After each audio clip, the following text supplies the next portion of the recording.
This is the BBC World Service. Now, have you ever stopped and just thought, why?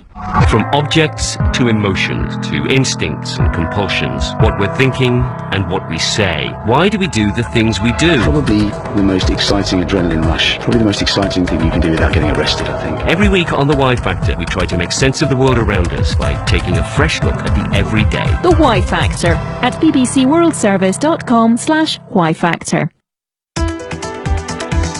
With Digital Radio Mondiale, you've no need for internet connections or Wi-Fi spots. DRM radios are truly portable, so you can listen to your favourite radio programmes whenever and wherever you want.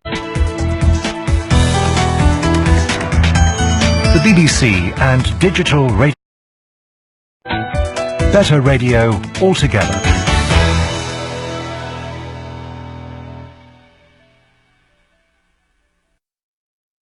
Now, what would you do if you found a photo of someone who looked exactly like you? I thought that something strange had happened.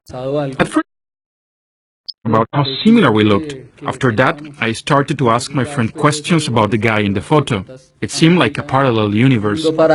That's what happened to Jorge Bernal Castro from Colombia when he discovered his identical twin had been mixed up at birth. Find out how the story unfolded next on Outlook Weekend.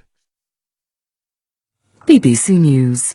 Officials in Mexico have indicated that the recapture of the drug lord Joaquin Guzman was in part made possible by an interview he gave to the Hollywood actor and activist Sean Penn. It's thought the Mexican authorities were monitoring Penn's movements when he met the notorious cartel leader at a secret hideout in October. The US military says one of its B-52 bombers has flown a low-level flight over. The show of force was in response to North Korea's nuclear test last week. An oak tree will be planted in the Place de la République in Paris today, bringing to a close a week of commemorations for people killed in the city by Islamic extremists. People gathered in the square after the Charlie Hebdo attacks a year ago. German police say a man who was shot dead as he attempted to attack a police station in Paris on Thursday had been living in a shelter for asylum seekers. Detectives found no indication he'd been planning other attacks.